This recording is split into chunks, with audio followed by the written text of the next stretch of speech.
नमस्कार, मैं हूं हरिओम त्रिवेदी और आप देख रहे हैं भारतवाणी नेशनल। आज हमारे साथ देश के एक ऐसे प्रख्यात संत हैं जिनके बारे में शायद आप लोग बहुत कम जानते होंगे। ये संत आज इत्तेफाक से मिल गए, उनसे मिलना भी बड़ा मुश्किल होता है और ये रहने वाले हैं गुजरात के।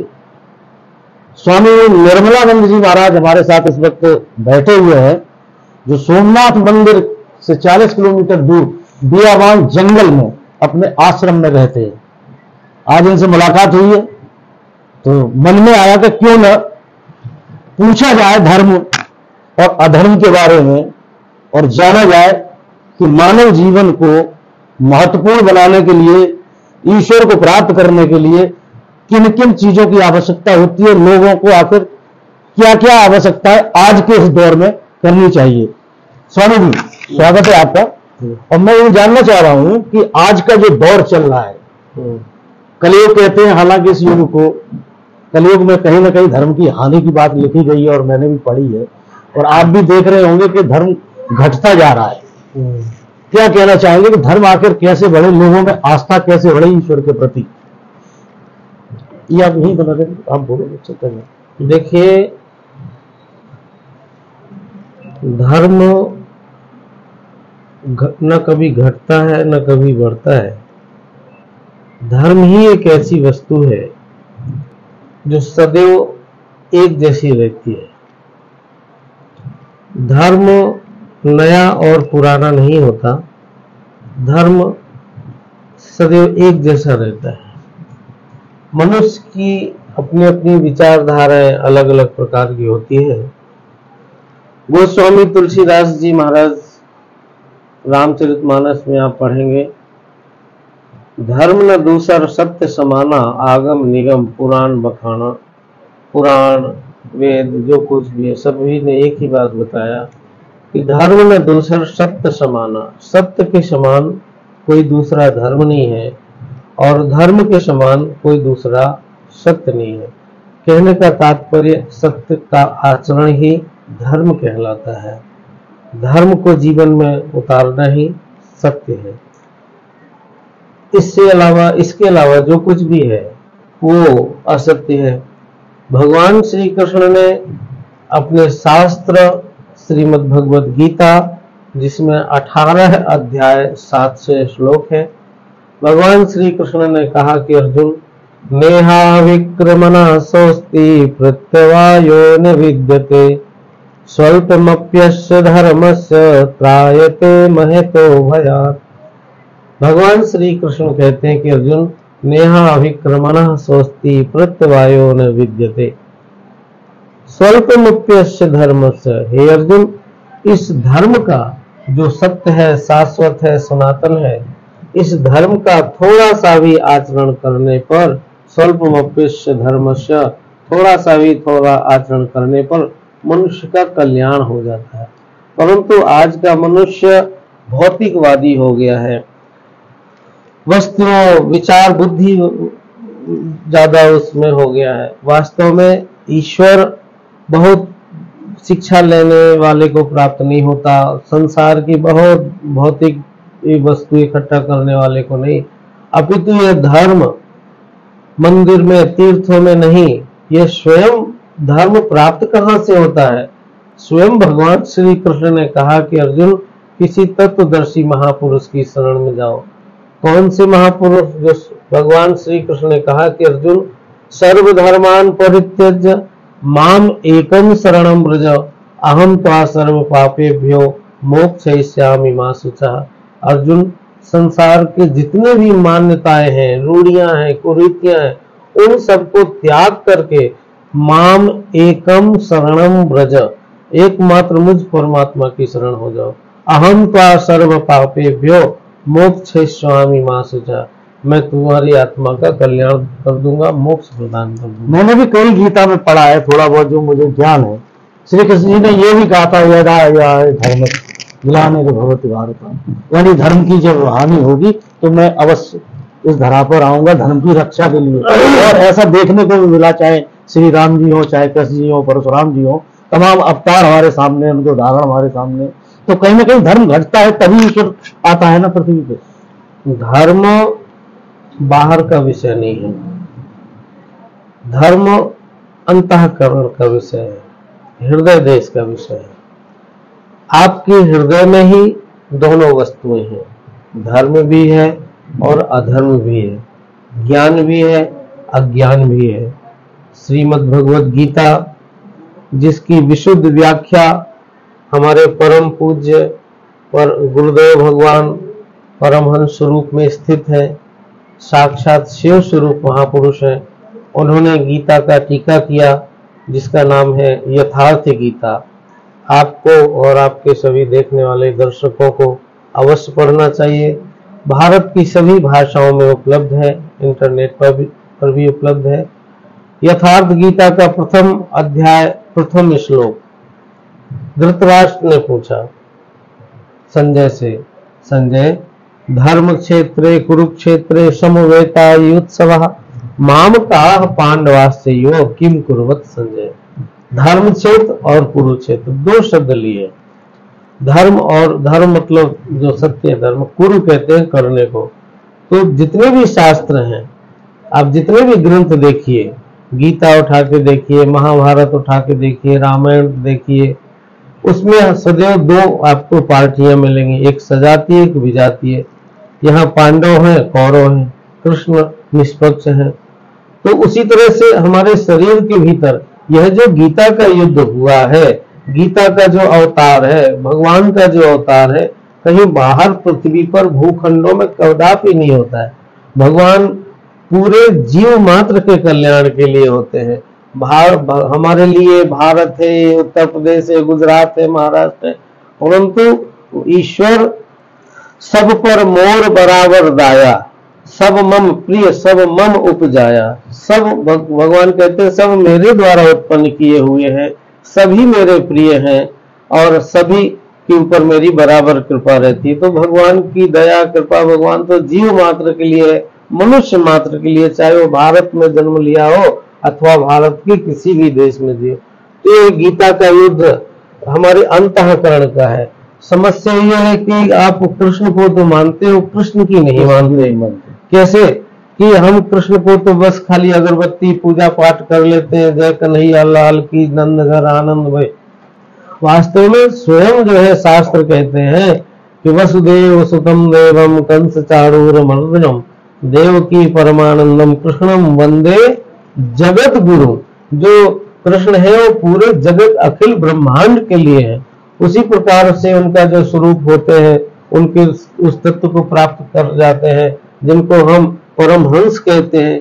जो भी शास्त्र श्रीमद् भागवत महापुराण उठा के देखिए, प्रत्येक स्कंद के अंत में आता है इति परमहंस संहितायाम आता है नहीं, तो ये परमहंसों की वाणी है। तो गीता में ही स्वयं लिखा हुआ है। अब आपने नहीं पढ़ा क्योंकि आप पढ़ते नहीं है, तो स्वयं गीता का युद्ध कहाँ हुआ? कहीं बाहर कुरुक्षेत्र में हुआ है क्या? कहते हैं नहीं। अध्याय 13 का प्रथम श्लोक है, इदम शरीरम तु कौन्तेय क्षेत्रमिति विधीयते एतद्यो वेत्ति तम प्राहुः क्षेत्रज्ञ इति तद्विदः।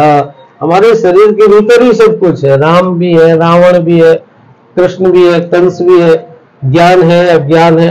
अब जैसे जैसे आपके अंतःकरण में अधर्म क्या है? अज्ञान ही अधर्म है।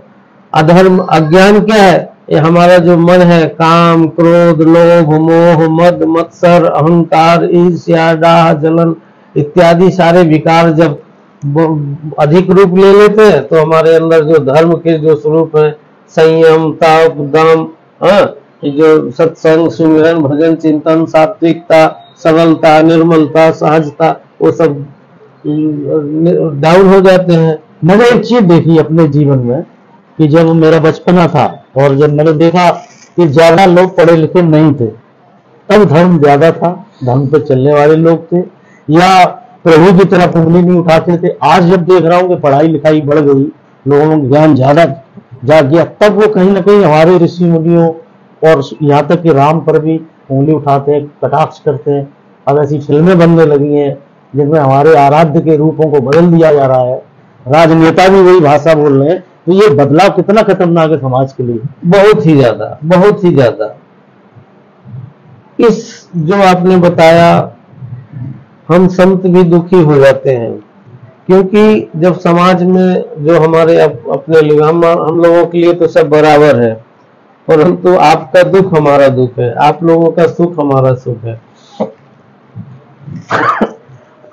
इस पर तुरंत रोक होना चाहिए, इस पर जो लोगों को आगे आना चाहिए, घर में बैठने से नहीं होगा। पहली बात, सबसे पहली बात, ये फिल्म बनती क्यों है, उनका साहस कैसे हुआ इस तरह की बनाने की। और भी पहले फिल्म बनी है, जो हमारे जो पूजनीय देवी देवता हैं, जिन पर लोगों की श्रद्धा है, आस्था है, लोग अपने भले वो कामनाओं की वजह से करते हैं और उन पर कुठाराघात करते हैं, तत्काल उन पर तुरंत कार्रवाई होना चाहिए। और संतों को भी, भारत के संतों से भी मैं प्रार्थना निवेदन करूंगा कि वो स्वयं बाहर आवे और समाज को साथ में लेकर के इस तरह की फिल्में का तुरंत ही रोकना चाहिए। इस तरह से लोगों में गलत संदेश जाता है, क्योंकि राम हमारे आराध्य हैं। तुम राम के बारे में कुछ भी नहीं जानते। राम के बारे में कहा गया है कि जन्म जन्म मुनि यतन कराही, अंत राम कही आवत नहीं। कहते रमनते रमनते योगिन यस्मिन स रामः। राम चरित्र, राम को जानने के लिए रामचरित्र मानस का अध्ययन करना पड़ेगा। रामचरित्र मानस का अध्ययन करने के बाद, रामचरित मानस की रचना किसने किया? रामचरित्र मानस की रचना स्वयं भगवान शंकर जी ने की है। रचि महेश निज मानस राखा, पाई सुसमय शिवासन भाखा। तो रामचरित मानस इसमें 7 कांड है, और इसमें क्या लिखा गया है कि यह मह रुचिर सत्य सोपाना, रघुपति भगति केर पंथाना। भगवान को प्राप्त करने के लिए 8 ये पगतियां हैं, सीढ़ी है, स्टेप है। इन पर चल करके कोई भी मनुष्य अपने स्वरूप को प्राप्त कर जाता है। तो भगवान राम के प्रति इस तरह के चलचित्र फिल्म बनाना हमारे सनातन धर्म के लिए बहुत ही हानिकारक है, और हम सबको आगे आकर के तुरंत ही इस पर रोक लगाना चाहिए। जो रामानंद जी ने बनाया था, वो आज भी देखने लायक है, आज भी उससे लोग देखते देखते कितने अच्छी बनाया है उन्होंने। तो बनाना है तो पहले जानकारी इकट्ठा करो, पहले सही से बनाओ, लोगों में गलत मैसेज मत भेजो, यही मेरा कहना है। मैंने एक चीज और देखी, हमारे उत्तर प्रदेश के जो राजनेता हैं, अभी कुछ दिन ही गुजरे थे, उन्होंने रामचरितमानस पर बड़ा अभद्र टिप्पणी की, और उसके बाद कई लोगों ने रामचरितमानस की प्रतियों को फाड़ा और उनको अपमानित किया। इस तरीके के जो राजनेता आज हमारे बीच में हैं, उनके लिए आप क्या कहना चाहेंगे? मुझे उन पर दया आती है, क्रोध नहीं आता, क्योंकि वो क्रोध के पात्र नहीं है। और मैं दयावश उस परमपिता परमात्मा से, अपने इष्ट देव गुरु भगवान से यही प्रार्थना करूंगा कि ऐसे नेताओं को परमात्मा सद्बुद्धि प्रदान करे। क्योंकि गोस्वामी जी ने तो पहले ही कहा कि अज्ञानी लोग इसको नहीं समझ पाएंगे। भगवान राम जब रंगभूमि पर बैठे थे, तो वहां पर अनेक प्रकार के लोग बैठे हुए थे। वहां देवता भी थे, असुर भी थे, राजा भी थे, ऋषि भी थे, मुनि भी थे, भक्त भी थे। तो वहां गोस्वामी जी ने, तुलसीदास जी ने कितना सुंदर कहा कि जाकी रही भावना जैसी, प्रभु मूरत देखी तिन तैसी। तो ऐसे जो नेता लोग हैं, जो रामचरितमानस के बारे में कुछ जानते नहीं, राम की महिमा क्या जाने वो लोग, वो वोट के लिए कितने भी नीचे गिर सकते हैं। ऐसे नेताओं से भारत की जनता को दूर रहना चाहिए। सत्य के पक्ष में रहो, धर्म के पक्ष में रहो, भगवान ईश्वर के पक्ष में रहो, सत्य का साथ दो। अंत समय में कोई नेता तुम्हारा कल्याण नहीं करेंगे, तुम्हें भगवान ही तुम्हारा कल्याण करेंगे। कोई भी कितना, नेताओं से मेरा कोई मतलब नहीं है, लेकिन ऐसे नेता तजिए ताहि कोटि वैरी सम यद्यपि परम सनेही, जाके प्रिय न राम वैदेही। तो जिनको राम प्रिय नहीं है, कल ही योग दिवस था, और हिंदुस्तान में नहीं पूरी दुनिया में योग दिवस मनाया गया। और ये हमारे प्रधानमंत्री की उपलब्धि है उन्होंने एक बार पूरी दुनिया को योग से अवगत करा दिया है। कितना महत्वपूर्ण है व्यक्ति विशेष के जीवन में इस योग का महत्व। योग का मनुष्य के जीवन में, प्रत्येक मनुष्य के जीवन में अत्यंत अनिवार्य है। योग बहुत अच्छा आपने प्रश्न किया। योग का जन्म भारत से ही हुआ है, भारत के ऋषि मुनियों से हुआ था, परंतु कुछ समय कालांतर पश्चात यह लुप्त जैसा हो गया था, क्योंकि न कोई बताने वाले थे न कोई जानने वाले थे। परंतु आज वर्तमान में हमारे माननीय मोदी साहब श्री नरेंद्र भाई मोदी, અને હું તો ગુજરાતમાં રહું છું એટલે ગુજરાતી હું બોલું છું, એટલે મોદી સાહેબ આખા ભારતમાં ગીતો ઉપર પ્રસાર કરે છે એટલે ગુજરાતીમાં એમ કહેવાય છે। तो लेकिन योग का वास्तविक जो स्वरूप है वो गीता से है। गीता स्वयं योग शास्त्र है। भगवान श्री कृष्ण एक योगेश्वर थे और अर्जुन स्वयं योगी है। स्वयं भगवान श्री कृष्ण कहते हैं, अर्जुन तपस्विभ्योऽधिको योगी ज्ञानिभ्योऽपि मतोऽधिकः कर्मिभ्यश्चाधिको योगी तस्माद्योगी भवार्जुन। अर्जुन, तपस्वियों से, कर्मियों से सबसे जो श्रेष्ठ होता है वो योगी होता है। इसलिए हे अर्जुन, तो योगी बन। योगी बनने के लिए हमें योग करना होगा। अब समस्या ये कि योग है क्या? बहुत से लोग योग महर्षि पतंजलि का योग शास्त्र है, उन्होंने अपने उसमें बताया अथ योगानुशासनम कि योग एक अनुशासन है। तो अनुशासन हमें किस पर करना है? तो उन्होंने स्वयं बताया कि योगस चित्त वृत्ति निरोधः, चित्त की वृत्तियों का निरोध करना। निरोध कहते हैं रोकने को, उस पर उनकी चित्त की वृत्तियों को रोकने का नाम योग है। अब ये वृत्तियां बहुत होती हैं, इन अनेक प्रकार की असंख्य वृत्तियों को महर्षि पतंजलि ने 5 भेदों में किया है। क्लिष्टा अक्लिष्टा वृत्त्या पंचतयाः क्लिष्टा अक्लिष्टा। अनेक प्रकार की वृत्तियों को महर्षि योगी ने 5 प्रकार की बताई हैं। उनमें भी क्लिष्ट और अक्लिष्ट, जो संसार की ओर ले जाए वो क्लिष्ट है वृत्ति, और जो परमात्मा की ओर ले जाए वो अक्लिष्ट वृत्ति है। आइए अब हम हमारा मानव मात्र का धर्म शास्त्र गीता के माध्यम से योग को जाने कि योग क्या है। अध्याय 4 पूरा योग को समर्पित है। भगवान श्री कृष्ण ने कहा कि अर्जुन, यह योग कल्प के आरंभ में, सृष्टि के आरंभ में सूर्य ने मनु के प्रति कहा। विवस्वान सूर्य ने मनु के प्रति कहा, मनु ने विवस्वान श्लोक है, पहला ही श्लोक है। और विवस्वान ने मनु से फिर इक्ष्वाकु से, इस प्रकार से राजर्षि चलता आया। बीच में वो नष्ट परम तपो नष्ट हो गया। और परंतु योग कभी समाप्त नहीं होता। यही योग आगे पहुंचा करके, एक बार यदि योग को आरंभ कर देंगे तो भले आपको कितना शरीर लेना पड़े, कितना विवस्वान मनुए प्राह मनुरिक्ष्वाक वे ब्रुवीत प्रथम श्लोक में बताया गया।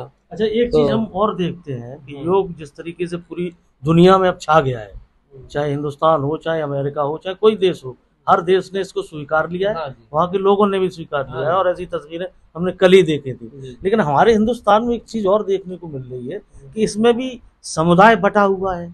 इसमें एक समुदाय कहता है कि योग साहब हमारे लायक नहीं है, या हमारी किताब में नहीं है, या हमारे धर्म में नहीं। ऐसा नहीं है, वैसा वो समझ नहीं पा रहे हैं। योग यदि तुम मनुष्य हो, आप हिंदूवाद में हो, आप मुसलमानवाद में हो, आप ईसाईवाद में हो, आप जैन, पारसी, जो कुछ भी आप, वो आप कहीं भी आपका जन्म लिया, लेकिन उतना जितना ही सनातन धर्म को मानने वाले हिंदू भाई बहन योग के अधिकारी हैं, उतने ही मुसलमान अधिकारी है, उतने ही, क्योंकि योग सबके लिए है। योग प्राणी मात्र के लिए, योग मनुष्य मात्र के लिए है। पहले जो ऋषि मुनि होते थे वो केवल, ये तो अभी छोटी मानसिकता के कारण इन्होंने अपने आप को संकुचित कर लिया है। सनातन धर्म एक ऐसा धर्म है, पूरी सृष्टि का सबसे पुराना धर्म जो था वो है सनातन धर्म। सनातनस्त्वम पुरुषो मतो में, भगवान श्री कृष्ण ने कहा। तो सनातन धर्म, पहले आप देखिए कि कोई धर्म नहीं था, केवल एक ईश्वर, एक धर्म, ईश्वर एक है। ये किसने बताया? ये हमारे गीता में बताया। अर्जुन, ईश्वरा सर्वभूतानां हृदय अर्जुन तिष्ठति भ्राम्यन् सर्वभूतानि यंत्रारूढ़ानि मायया। हे अर्जुन, ईश्वर संपूर्ण प्राणियों में, परंतु प्राप्ति का स्थान हृदय देश है। तो गीता के अनुसार ईश्वर एक है, व्यापक एक ब्रह्म अविनाशी सत चेतन घन आनंद राशि। तो ईश्वर एक की उपासना हमारे भारत के ऋषियों ने पूरी सृष्टि के लोगों को बताया। आप दूर दूर तक जाइएगा, वहां भी हमारे संस्कृति के, सभ्यता के चिन्ह आज भी है। निशान आज भी हैं और प्रमाण है हमारे शास्त्रों का। शास्त्रम प्रमाणम कुरुते, जब शास्त्र स्वयं प्रमाण है तो तुम्हारे किसी का प्रमाण किसी के देने से हमें जरूरत क्या आज है? भी लगता है क्या योग को लेकर भी कहीं ना कहीं राजनीति हो रही है? हाँ? योग को लेकर के भी राजनीति हो रही है। जो उनकी मानसिकता छोटी होने के कारण, योग भेदभाव नहीं करता, महात्मा भेदभाव नहीं करते, योग के चलने पर सबका कल्याण होता है। सनातन धर्म सबका उद्धार कल्याण करता है। अब मेरा आखिरी सवाल ये है कि कहीं ना कहीं आप जिस तरीके से गुजरात में रह रहे हैं और सोमनाथ मंदिर वहाँ से 40 किलोमीटर 50 किलोमीटर की दूरी, बियामान जंगल में, जैसा कि मुझे पता लगा आपका आश्रम है वहाँ पर, तो गुजरात का मतलब मैं समझता हूँ कि नरेंद्र मोदी जी से जुड़ता है, अमित शाह जी से जुड़ता है। तो क्या कभी लगा आपको, या ये लोग कभी संपर्क में आए, परिवार से संपर्क रहा, बातचीत रही कभी? जी, मोदी साहब गीता के अनन्य प्रेमी हैं। किन्हीं को मोदी साहब ने कहीं किसी देश के वहाँ के राष्ट्रपति के, प्रधानमंत्री, किसी को उन्होंने जब गीता दिया तो स्वयं गीता उन्होंने, मोदी साहब ने कहा कि इससे अच्छा, यथार्थ गीता जब उन्होंने दिया तो मोदी साहब ने कहा कि इससे अच्छा मेरे पास देने के लिए कुछ भी नहीं है और इससे अच्छा आपको लेने के अलावा कुछ नहीं। हर भाषा में उन्होंने छपवा रखा है। उन्होंने नहीं, आश्रम की तरफ से है। मोदी साहब के जो छोटे भाई हैं, श्री पंकज भाई मोदी, वो हमारे बॉम्बे में एक भक्त हैं, यथार्थ गीता का ट्रस्ट वो संभालते हैं। श्री जगदीश भाई दुबे जी, उनसे वो संपर्क करते हैं। और पंकज भाई मोदी भी हमेशा आश्रम आते रहते हैं, हमारी भी बात होती रहती है। उनके बड़े भाई हैं सोम भाई मोदी जी, उनसे भी हमारी मुलाकात हुई। और मोदी साहब स्वयं गीता, यथार्थ गीता हर जगह ले जाते हैं, प्रचार प्रसार करने के साथ साथ वो गीता का, यथार्थ गीता का पठन करते हैं, चिंतन करते हैं। हाँ, तो वो अध्यात्म उनके रोम रोम में है। आज उनकी देन है कि काशी का वो बन गया है, हर जगह बने, राम मंदिर उन्हीं की देन है। उनको बहुत बहुत धन्यवाद और गुरु महाराज का बहुत बहुत मोदी जी को आशीर्वाद कि वो इसी तरह देश को आगे बढ़ाएं, देश की सेवा करें, आने वाले चुनाव में भी वही प्रधानमंत्री बने, ऐसी परमात्मा से प्रार्थना है। एक सवाल और है मेरा, ये अंतिम सवाल है मेरा आपसे, जैसा कि हम भी देख रहे हैं, पूरा हिंदुस्तान देख रहा है, नरेंद्र मोदी जी और उत्तर प्रदेश में योगी जी, ये दो इस वक्त राजनेता ऐसे हैं जो एक देश का संचालन कर रहे हैं, एक उत्तर प्रदेश का संचालन कर रहे हैं। क्या आपको लगता है जिस तरीके से विरोधी इनको घेर रहे हैं कि किसी तरीके से शासन सत्ता इनके हाथ से चली जाए, तो क्या आपको लगता है कि ये दोनों देश हित में हैं या देश के कहीं विरोध में भी हैं?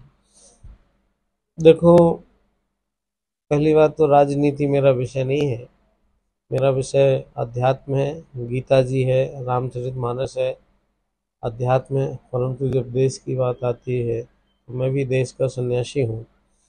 मेरे हृदय के उद्गार तो यही कहते हैं कि माननीय जो मुख्यमंत्री हैं श्री आदित्यनाथ योगी जी हैं, तो श्री नरेंद्र भाई मोदी जी महायोगी हैं।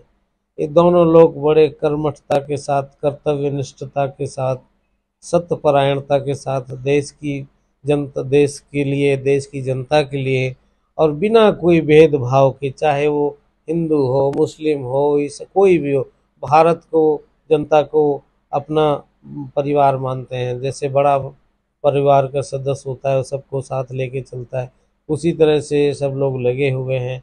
और यदि जो अपने को विपक्ष का मानते हैं, तो मैं तो इन लोगों से यही कहूँगा कि भाई कुछ देर के लिए भूल जाओ कि आप उस पार्टी से हो, उस पार्टी से हो। यदि सच में तुम भारत का हित चाहते हो, देश का हित चाहते हो, अच्छा नेता बनना चाहते हो, सच्चा नेता बनना चाहते हो, तो सत्य का साथ दो। और मोदी जी सत्य के साथ हैं, धर्म के साथ हैं। तो जितनी भी पार्टियां हैं, अपना ये सब जो उलूल जुलूल बोलते रहते हैं, सब लोग मोदी जी का सहयोग करो, हेल्प करो। और ऐसा करने से तुम लोग भी सच्चे देश के सच्चे भक्त कहलाओगे। और बाकी मोदी जी न हटे हैं, न कोई हटा पाएगा। तुम ऐसे ही चिल्लाते हो, मोदी जी फिर आने वाले हैं। ये पूर्ण विश्वास के साथ मैं कहता हूँ कि वो फिर प्रधानमंत्री बनेंगे। तो देखा आपने जिस तरीके से एक संत की वाणी, किस तरीके से उनके मुखारबिंद से ये शब्द निकल रहे हैं। क्योंकि संत वो चीज़ है जो पूरी देश और दुनिया को देखता ही नहीं है, उसको पढ़ता है, समझता है। और जिस तरीके से आज हमारी बातचीत गुजरात से आए हुए इन संत से हुई है, उनका साफ कहना है कि अगर एक योगी है तो दूसरा महायोगी है। हाँ, तो वो अध्यात्म उनके रोम रोम में है। आज उनकी देने के काशी तक बन गया है, हर जगह बने, राम मंदिर उन्हीं की देने। उनको बहुत बहुत धन्यवाद, और गुरु महाराज का बहुत बहुत मोदी जी को आशीर्वाद कि वो इसी तरह देश को आगे बढ़ाए, देश की सेवा करें। आने वाले चुनाव में भी वही प्रधानमंत्री बने, ऐसे परमात्मा से प्रार्थना है। एक सवाल और है मेरा, ये सवाल है मेरा आपसे, जैसा कि हम भी देख रहे हैं, पूरा हिंदुस्तान देख रहा है, नरेंद्र मोदी जी और उत्तर प्रदेश में योगी जी, ये दो इस वक्त राजनेता ऐसे हैं जो एक देश का संचालन कर रहे हैं, एक उत्तर प्रदेश का संचालन कर रहे हैं। क्या आपको लगता है जिस तरीके से विरोधी इनको घेर रहे हैं कि किसी तरीके से शासन सत्ता इनके हाथ से चली जाए, क्या आपको लगता है कि ये दोनों देश में है या देश के कहीं विरोध में भी? देखो, पहली बात तो राजनीति मेरा विषय नहीं है। मेरा विषय अध्यात्म है, गीता रामचरितमानस है। अध्यात्म देश की बात आती है, मैं भी देश का सन्यासी हूँ। मेरे हृदय के उद्गार तो यही कहते हैं कि माननीय जो मुख्यमंत्री हैं श्री आदित्यनाथ योगी जी हैं, तो श्री नरेंद्र भाई मोदी जी महायोगी हैं। ये दोनों लोग बड़े कर्मठता के साथ, कर्तव्य निष्ठता के साथ, सत्यपरायणता के साथ देश के लिए, देश की जनता के लिए, और बिना कोई भेदभाव के, चाहे वो हिंदू हो, मुस्लिम हो, कोई भी हो, भारत को, जनता को अपना परिवार मानते हैं। जैसे बड़ा परिवार का सदस्य होता है, सबको साथ लेके चलता है, उसी तरह से सब लोग लगे हुए हैं। और यदि जो अपने को विपक्ष का मानते हैं, तो मैं तो इन लोगों से यही कहूँगा कि भाई कुछ देर के लिए भूल जाओ कि आप उस पार्टी से हो, उस पार्टी से हो। यदि सच में तुम भारत का हित चाहते हो, देश का हित चाहते हो, अच्छा नेता बनना चाहते हो, सच्चा नेता बनना चाहते हो, तो सत्य का साथ दो। और मोदी जी सत्य के साथ हैं, धर्म के साथ हैं। तो जितनी भी पार्टियां हैं, अपना ये सब जो उलूल जुलूल बोलते रहते हैं, सब लोग मोदी जी का सहयोग करो, हेल्प करो। और ऐसा करने से तुम लोग भी सच्चे देश के सच्चे भक्त कहलाओगे। और बाकी मोदी जी न हटे हैं, न कोई हटा पाएगा। तुम ऐसे चिल्लाते हो, मोदी जी फिर आने वाले हैं। ये पूर्ण विश्वास के साथ मैं कहता हूँ कि वो फिर प्रधानमंत्री बनेंगे। तो देखा आपने जिस तरीके से एक संत की वाणी, किस तरीके से उनके मुखारबिंद से ये शब्द निकल रहे हैं। क्योंकि संत वो चीज़ है जो पूरी देश और दुनिया को देखता ही नहीं है, उसको पढ़ता है, समझता है। और जिस तरीके से आज हमारी बातचीत गुजरात से आए हुए इन संत से हुई है, उनका साफ कहना है कि अगर एक योगी है तो दूसरा महायोगी है, और देश को इन दोनों की बहुत ज़रूरत है। विपक्षी भी सारे भेद भुला करके इनका साथ दें तो देश और अच्छी स्थिति में पहुँच जाए। तो जैसा कि आपने देखा कि एक स्वामी के हृदय में देश के प्रति क्या भाव है, ये आपने सुने और जाने। और उनका जो प्रयास है कि जितने राजनीतिक दल हैं वो कहीं ना कहीं देश हित में प्रधानमंत्री का साथ है और प्राइम मिनिस्टर उन्हें बनाए, और इसके साथ ही हमारा ये संस्कार साथ होता है। स्वामी जी, आप हमारे स्टूडियो में आए, इसके लिए आपको बहुत बहुत धन्यवाद। चलिए, बहुत बहुत आपको आशीर्वाद गुरुदेव भगवान का। मैं आपके सभी दर्शकों को गुरु महाराज का आशीर्वाद, और सभी से एक ही निवेदन है। मोदी साहब से एक मेरा निवेदन ये है कि जिस तरह से आप हर कार्य अच्छा कर रहे हैं, आपसे एक निवेदन एक और है कि आप एक काम और, हर देश के पास अपना ग्रंथ होता है, तो हमारे गीता जी को, यथार्थ गीता को राष्ट्रीय ग्रंथ यदि आप बना दें तो इससे अच्छा भारत के ग्रंथ मिल जाएगा, भारत की जनता को एक ग्रंथ मिल जाएगा। तो राष्ट्रीय ग्रंथ मोदी साहब बनावे, ये आपसे अपेक्षा है। दूसरा कि आप जो भी देख रहे हैं, इस जो आपने अभी लिया है, वो यथार्थ गीता आप जरूर पढ़ें, और इसके साथ जीवनादर्श है, शंकर समाधान है, दादा परमहंस जी महाराज की जीवनी है, उसको अवश्य पढ़ें। ओम श्री सद्गुरुदेव भगवान की जय।